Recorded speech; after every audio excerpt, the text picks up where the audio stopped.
Are you guys confused about which Pokemon to pick or to buy in 2024 that are in meta and which can carry the entire game? Don't worry, in this video I will show you top 10 best Pokemon for solo ranking in 2024, so you don't have to waste your coin on wrong Pokemon. By the way, every week I upload a guide video on Pokemon Unite, so make sure to visit my channel at least once in a week so you can get more this type of Unite content. Now, without wasting any time, let's begin the video. In the number 10, we have Dragonite. Dragonite is one of the Pokemon which deals highest amount of damage in terms of melee attacking. The damage he deals from the basic attack is totally brutal. Because of this, the Dragonite has the potential damage to take down the squishy Pokemon in just 2 or 3 basic attack. There is no Pokemon that can defeat Dragonite in 1 versus 1. It's almost become impossible to stop Dragonite if enemy team does not have any stun Pokemon. The only problem with the Dragonite is in the early game. He needs lots of pump to evolve into Dragonite. That's why I would like to suggest you that in the early game you should go in the jungle so you can level up faster. And thanks to the new update, now it requires only level 8 to evolve into Dragonite. And for the best moveset for Dragonite, I would recommend you to take Outrage and Dragon Dance, because if you take Outrage, it will massively enhance the basic attack damage of Dragonite, and Dragon Dance increases the basic attack speed. And these two are one of the best build for Dragonite. If you like staking with Dragonite, you can use this build, but if you don't like staking with Dragonite, you can use this build. For the battle item, you can either take X speed or eject button, and here's the boost emblem for Dragonite. In the number 9, we have the Blue Kitty Glaceon. Glaceon is one of the Pokemon which can deal massive amount of damage from the backline. The cooldown of her moveset are quite low. Because of this, she is one of the most reliable backline. And about her damage, she can literally one-shot the squishy Pokemon. One thing I love most about the Glaceon is her passive ability called Runaway. With this passive, she can literally immune any stun effect, and for 1 second she becomes invisible. The mobility of the Glaceon is also quite good. Because of this, it's become super hard to kill Glaceon. She is one of the Pokemon which can deal massive amount of damage even in the early game. The power spike of Glaceon comes when he reaches only level 6. Because of this, she can dominate the early game very effectively. Glaceon is one of the Pokemon which is very easy to master and beginner friendly. And if you are new in Pokemon Unite and looking for a strong Pokemon, I would suggest you to play Glaceon. In the early game, you should go either in the top lane or the bottom lane, because Glaceon does not require much level up. And while playing Glaceon, always stick with the teammate, especially with the defender or the supporter. And about the best moveset for Glaceon, I would suggest you to take Icicle Spear and Ice Shard. With Icicle Spear, you can literally one-shot the squishy Pokemon, and moreover, it has very low cooldown. Because of this, you can use it very frequently in a team fight. And Ice Shard increases the basic attack speed and movement speed, and it also helps you to charge the Icicle Spear faster. And this is one of the best build for Glaceon. And here's the boost emblem for our Blue Kitty. In the number 8, we have Greninja. Greninja is one of the Pokemon which has very good mobility and damage. He is one of the best attacker among all the other attacker Pokemon, especially for the solo ranking, because Greninja is totally like an assassin. Because of his good mobility, he can dive in and take down the damage dealer of opposing Pokemon. With most of the attacker Pokemon, you have to play passively and stay behind the defender or the supporter. But it's not the case with the Greninja. With Greninja, you can play super aggressive only if you know how to play him properly. Because of unique moveset of Greninja, he can easily outplay the opposing Pokemon. It is super hard to kill or to catch Greninja unless you have a very high mobility Pokemon. And it is quite hard to master Greninja. You need lots of practice to master him properly. The only problem with the Greninja is in the early game. The damage he deals in the early game is quite low. The power spike of Greninja comes when he reaches level 7. That's why I would like to suggest you that in the early game you should go in the jungle so you can level up faster. And about the best moveset for Greninja, all the moveset of Greninja is good. You must use Surf and Smoke Screen together, and Water Shuriken with double team. And this is one of the best build for Greninja. You must use this build for Smoke Screen and Surf, and you can use both of this build on Water Shuriken and double team. And here's the boost emblem for our assassin Greninja.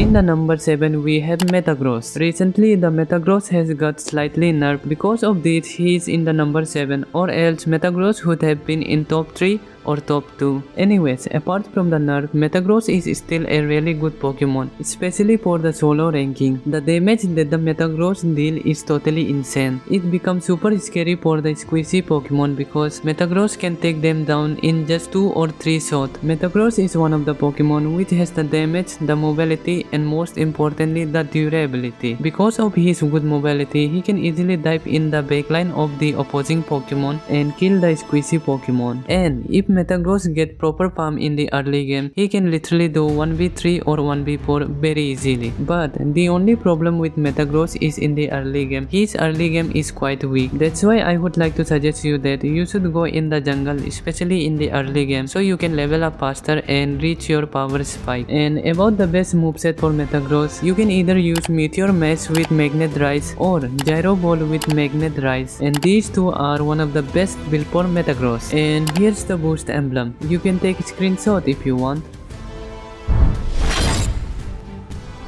In the number 6 we have Giraura. Giraura is one of the Pokemon which has very good mobility as well as the damage. The cooldown of her moveset are also quite okay, and the burst damage of Giraura is totally insane. He can literally one-shot the squishy Pokemon. Not only that, he can even penetrate through the defense of the defender and supporter. This is what makes Giraura so scary. Because of his good mobility, he can easily dive in the backline of the opposing Pokemon and kill the damage dealer. And Giraura power spike come when he reaches level 7. So I would like to suggest you that in the early game you should go in the jungle so you can level up faster. And about the best moveset for Giraura, all the moveset of Giraura are good, but I usually use Spark with Discharge because these two moveset has better burst damage than other two moveset, and these are one of the best build for Giraura. And for the battle item, I usually take X attack because I believe in damage supremacy. Here's the boost emblem. You can take a screenshot if you want.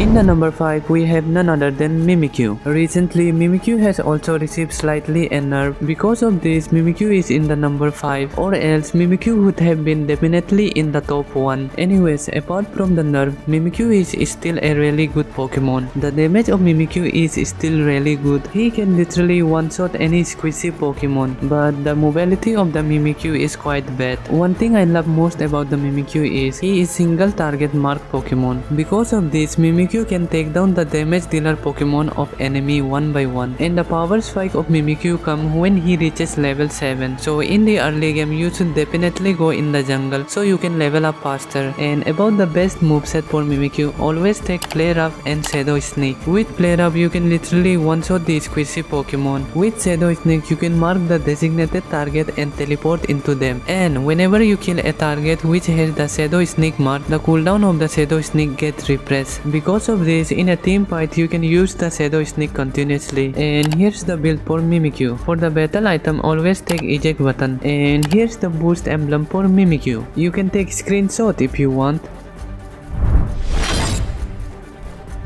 In the number 4 we have none other than Zorark. Zorark has also slightly received a nerf. I don't know why Pokemon Unite keep on nerfing the good Pokemon. Anyways, apart from the nerf, Zorark is still a really good Pokemon. He is really worth to buy. Even though Zorark has received nerf, still he is being used in the professional tournament. The main reason is Zorark has really good mobility as well as the damage. Zorark has the ability to rotate the lane faster than any other Pokemon, and the power spike of Zorark come when he reaches level 5. Because of this, Zorark can dominate the early game very effectively. And about the best moveset for Zorark, always take Shadow Claw and Feint Attack, because with these two moveset you won't even give a chance to enemy to move. But to do this you have to practice Zorark a lot. Zorark is one of the most hardest Pokemon to master in Pokemon Unite, and if you are new in Pokemon Unite, I won't suggest you to play Zorark because it will be super hard for you to play Zorark. And here's the build. For the battle item, always take Full Heal, and here's the boost emblem for Zorark. In the number 3, we have none other than Meowscarada. Meowscarada is one of the Pokemon which deals massive amount of damage with his basic attack. The damage of the Meowscarada is so scary that he can literally one-shot any squishy Pokemon. The damage that Meowscarada deals is totally brutal, and the mobility of the Meowscarada is also quite good. Even in the early game, Meowscarada deals decent damage. One thing I love most about the Meowscarada is his passive called Overgrow. With this passive, Meowscarada can become invisible for 1.5 seconds. This passive is activated when the HP of Meowscarada is less than 50, and it increases the damage by 20% and HP regain by 20%. About the best moveset for Meowscarada, it's Night Slash and Trial Blaze. With these two movesets, you can deal massive amount of damage. And here's the build for Meowscarada. For the battle item, always take eject button, and here's the boost emblem. You can take screenshot if you want. In the number 2, we have none other than Absol. Absol is one of the Pokemon which deal highest amounts of damage in terms of critical rate. The damage of Absol is so insane that he can literally one-shot any squishy Pokemon. Not only that, he can even penetrate through the defense of the defender and supporter. And the mobility of the Absol is also quite good. He can easily dive in the backline of the opposing Pokemon and take down the damage dealer. And to master Absol is also quite easy. You don't need lots of practice to master him properly. Even in the early game, the damage of Absol is quite good. The power spike of Absol come when he reaches level 7. So in the early game, I would like to suggest you that you should go in the jungle so you can level up faster and reach level 7. And after reaching level 7, try to play aggressive as much as you can. Even in the level 7, Absol can easily one-shot the squishy Pokemon. And about the best moveset for Absol, it's Night Slash and Psycho Cut. With these two moveset, you can easily one-shot any squishy Pokemon. And here's the build for Absol. For the battle item, always take eject button because it will help you to dive in the backline of the opposing Pokemon. And here's the boost emblem. You can take screenshot if you want. In the number 1, we have none other than Gengar. In 2023, Gengar was the top 1 Pokemon for solo ranking in Pokemon Unite. And still, in 2024, Gengar is the top 1 Pokemon for solo ranking. And I don't think there is any Pokemon that is stronger than Gengar in the category of solo ranking. Gengar is the only Pokemon which does the pure one-shot kill to the squishy Pokemon. Even if you are losing in the early game with Gengar, there is always chance you can come back in the late game. Because with his Unite move, Gengar can easily go into the backline of the opposing Pokemon and take down the damage dealer one by one. Gengar's power spike come when he reaches level 7. So in the early game, you should always go in the jungle so you can level up faster and reach level 7. And after reaching level 7, try to play aggressive because he can literally do one shot even in level 7. About the best moveset for Gengar, it's definitely Shadow Ball and Dream Eater. With these two moveset, you can literally do one shot to the squishy Pokemon. Whenever you use the Dream Eater, it reduces the cooldown of Shadow Ball. And when you kill the Pokemon which has the mark of Dream Eater, the cooldown of the Dream Eater gets reset. Because of this, Gengar can use the moveset simultaneously. This is why Gengar is one of the best Pokemon in the category of solo ranking. And here's the build for Gengar. This is the boost emblem. You can take a screenshot if you want. That's it for today, guys. And if this video was helpful for you, please don't forget to like and subscribe to my channel. With